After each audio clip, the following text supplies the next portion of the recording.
What's up, everybody? Circus here, coming at you with a yet-to-be-named video series. But what Ryan and I are going to do is take a look at the popularity rankings in the game, just to talk about what's hot on the ladder right now, because we tend to talk about tournament meta, so we thought it'd be fun to talk about the ladder meta. So. Yeah, for sure. We always talk about what's good in tournaments, but there's a lot of cards when you switch to like a ladder format, it's a best of one, no side deck, nothing like that. Certain cards are better and certain cards are worse, so it's good to see what's being used in the popularity ranking, and just in general, some things that might not be in the popularity ranking. Like, for example, Lunalights, I don't know if that'll necessarily be on here. Lunalights will always be a good deck in ladder because people misplay into it all the time. Right. It's an easy King of Games if King of Games is the end goal of ladder. All right, so let's take a quick look. If you don't know where this is, just go into your ranked duels, and right here next to the duel button is popularity ranking. So it's easy to overlook. It's not highly advertised, but you get in here, and the #1 card right now, this is what got me, Malevolent Sin. I was really surprised at that. It's such a good extra deck card. Yeah, this was actually #1 in last Casey Cup as well. It's a generic rank 4. Every deck has rank 4s, right? Except Dark Lords, apparently. Well, even then, Star Six Seraph Dark Lord does. Right. And it's just, if your deck has a level 4, some level 4s, even if you don't make this every duel, you put this in your deck because it's such a good effect. You just take a monster, take it out of the field, and swing direct. That's pretty good. It's pretty good. Also really good at taking out other Exceed monsters, making them lose their material. Just a really good generic card. It's kind of the same thing with the #3, the Vermilion Dragon Mech. Yep. Same concept. It's if your deck can make level 9, which is mostly Blue Eyes, but some other decks can, this is going to be in there just in case you can make it. And both have very powerful, clear effects to potentially lethal your opponent with. So I think it's pretty evident here, though. After you get to Malevolent Sin, everything else throughout like the top 10 is all Blue Eyes. Yeah, it's just Blue Eyes. So that obviously that's the cheapest deck right now. It's the easiest deck to play. I mean, it's pretty straightforward. But you go through here, you see a lot of Blue Eyes support. You see a lot of generic XZs, right? Generic Exceeds are really good, especially in automats and stuff like that. But even things like Harpy Ladies, so you see Thunderspark Dragons getting a boost from Harpy Ladies as well, which is kind of bumping up. You can see at the bottom, there's Harpy Lady cards coming in. Not quite there yet because people aren't super sure about them, but I think as the weeks go on, we'll probably see more and more of that as well. I think, yeah, when you look at it just in general, we're going to take a little bit closer look, but you see Harpies here at the bottom. You see a little FA Dark Lord support in the middle, and then Blue Eyes at the top. So if you break it down, though, monsters, look at this. It's all Blue Eyes. And then your Thunder Dragons, right? A little bit of Thunder Dragons in there. Yeah, Thunder Dragons is super popular on the ladder just because like you can farm for a lot of it. Levianeer also is probably more played in, to be honest, Dark Lords. That's probably why it's so high up here. That's kind of become a Dark Lord staple. Well, what's funny is you see Raiden's up here. I looked before. Lumina is down here. She's at the bottom. So usually those two are used together, Yeah, people just using the Raiden for the Thunder Dragon. Thunder Dragon's a super popular ladder deck. Like it's any Light Sworn strategy is always up there in Legend Plus. You will run into a lot of these. So it's really like with a lot of people, they go into ladder with a lot of like back row hate. You got to be careful when you're doing that because if you run into a Thunder Dragon deck, you're going to lose. And Thunder Dragon is amazing when your opponent cannot side deck for it because a lot of people aren't doing the mock in the main deck. Although you have been seeing it. You've also been seeing mock Blue Eyes. Yeah, I don't think that's huge right now. Yeah, but for some people on ladder really like playing that. It's not good, but people do it anyway. They're like, hey, this worked in a tournament. Let's give it a shot. I don't even think it worked in a tournament. I think it literally came from ladder. Like I saw it once in a tournament play. He went like 0-4, and I was like, bro, what are you doing? You need Ultimate Dragons to be successful with Blue Eyes in tournament play.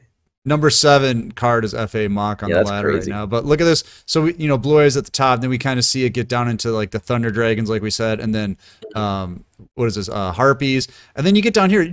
Look at this. You're seeing this is probably Dark Lords or some variant of Dark Magician, right? And then Cyber Dragons in here and Automats. So your OTK decks. OTK decks are always good on ladder. It doesn't, as long as your deck can OTK, it has a place in ladder. Automats obviously being the best OTK deck because they can play Hatred, but Cyber Dragon is always there because they are really good at popping back row. They're another deck where people misplay a lot, give you your Cyber Style for free.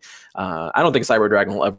If you took out every single Cyber Dragon card, just the skill, if you have the skill plus the fusion, you're good to go. Yeah, it's really stupid how Cyber Dragon can do that. But hey, it is, it is what it is for them. And once you get a little bit further down here, like we said, there's the Dark Lords. And when I said Dark Magician, you might have laughed, but here he is. So people are playing the stick and chair Dark Magician. Yeah. You get farther down. Here's the rest of the Thunder Dragons, and then Lunalights. This is always a hot deck, right? OTK, baby. Listen, Lunalights, they're a deck. They're not good. Don't get me wrong, especially right now, because Lightning Vortex, that was another card we saw that was really up there now, is all over the place in ladder. They're not good whatsoever, but people keep misplaying into them left, right, and center in ladder. Right. They swing into Destiny Draw. They give them their Lunalight Fusion. They play extra deck monsters when they don't need to. They leave a monster in attack mode, get OTK'd. And sometimes you don't even know it's a Lunalight. You know, it's like you see Yami Yugi, you can kind of assume, but sometimes it's not Yami Yugi, and then you make your monster, and then they go Lunalight Fusion. You're like, crap, I lose. You know what I mean? Yeah. So if Yami Yugi goes first and he passes, that's probably a Lunalight. The Battling Boxer Veil, the Temperances, Karibos, they're in hand. They're waiting.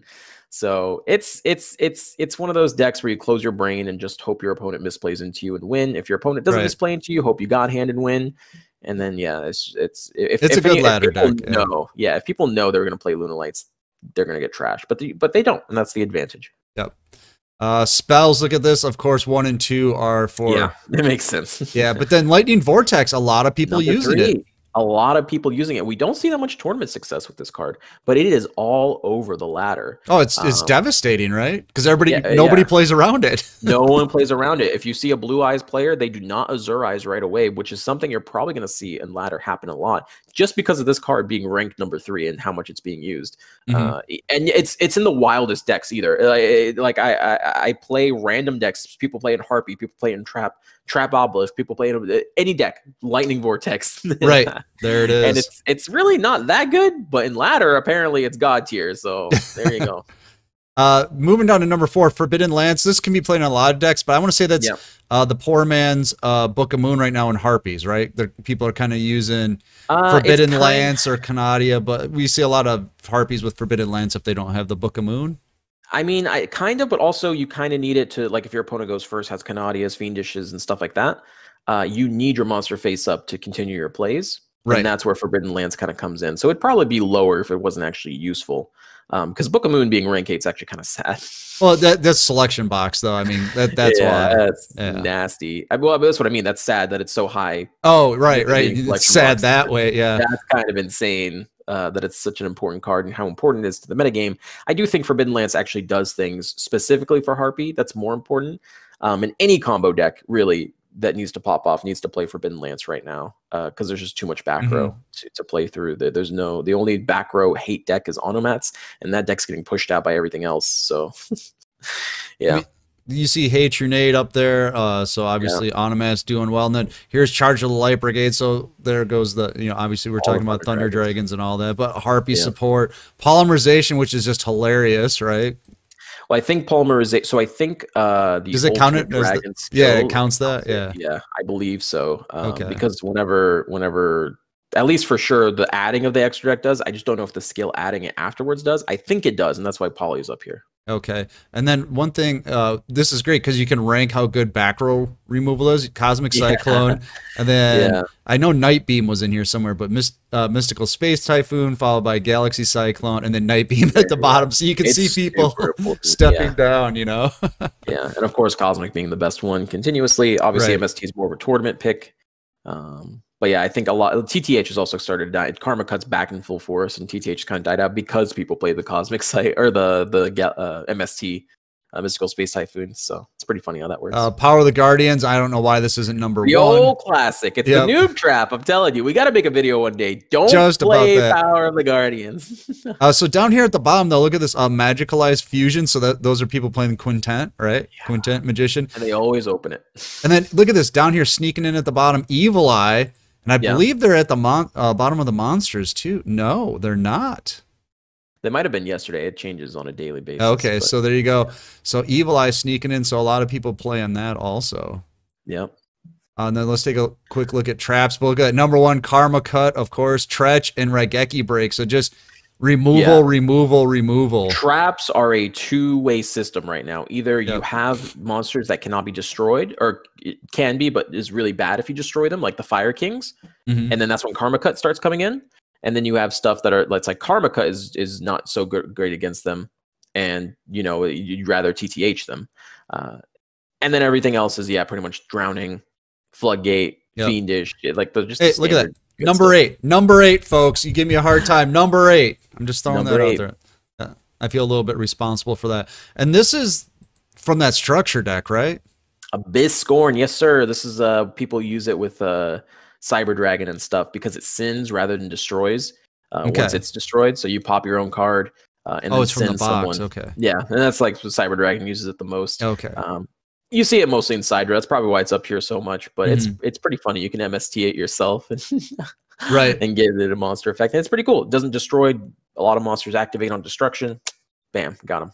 Primid Pulse getting a lot of work. It looks like number 26, but we didn't see any Trimid's representation in the other categories. So probably because a lot of these, like a lot of those other monsters, are played at multiple different, like Summit 1, Summit 2, Summit 3, where a lot of traps are played at 3 only or 2.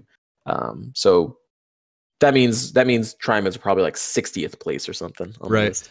I guess overall, though, if you look at basically the top 10, well, up to Cybernetic Overflow, it's all just generic back row, and that's what we're always talking about on this channel, having your staples, whatever you consider a staple, just basically generic back row is what you need, because it goes stuff into that you any can put in multiple decks that make, like Floodgate Trap Hole, you can put that in almost every deck, right? Canadia, almost every deck. Drowning is good in every deck. TTH is good in every deck that can use it. Karma Cut is good in any deck that, even decks that discard, that can't have a lot of draw power, it's still going to be good in it. Right, if you use it just right. Now let's take a look at the extra decks real quick. Of course, number 1, Malevolent Sin. But look, Blue Eyes, Blue Eyes, Blue Eyes, Blue Eyes. Water deck, what? So Abyss Dweller is not so much the water deck. It's just 2 generic level 4s. Right. And again, it's one of those cards, even if you don't use it every duel, if you are able to make level 4s, so Harpies, Automats, all these decks that have generic level 4s, this is in your extra deck because it is good against graveyard-based strategies. So is this how many times stuff's in a deck or how many times it hits the field? How many times in your deck? In the deck, okay. So not how many times it's summoned. All right, so that's why you see things like the Twin Burst Dragon. No one puts Twin Burst in their deck. It's just from the skill. Okay. But yeah, things like Thunder Spark, for example, is super important because of it outs Lunalights, and it's super easy to bring out for a lot of decks. Gigantic Castle, Gaga Samurai. The extra deck is more about generic monsters that are in there. The ones that are super interesting is when you get down to Cyber Dragon, Black Rose Dragon. These are a little less, well then, I mean, Black Rose is generic, but it's harder to make for most decks. Right. This is where it gets really interesting. Cyber Dragon's really taken in. So the Lunalights, you can see those there as well. The Gaia Charger, that's probably in some mean Korbosh deck. Is that the FA? Where is he? Where is he? There's no Quintet Magician, but there is Dark Cavalry, so people are maybe using that to make... Dark Cavalry's broken. Yeah. Is that the FA monster in rank 40? Yes, Motorhome Transport. They put, like you said, it's just how many times it's in their extra deck, not necessarily how many times it hits the field. That's funny. That's pretty good. That's a good one. Yeah. I think that's Nightmare Shark there too. Nightmare Shark, very, very good card for. Well, if you're playing Evil Eye, you're definitely playing Nightmare Shark. Magnets we've seen. There's a lot of decks that can. I was surprised how many decks can abuse this guy. Yeah, so I guess there you go. This is kind of fun to look at these and see what's going on in the ladder and just talk these are updated, I believe, daily. I think.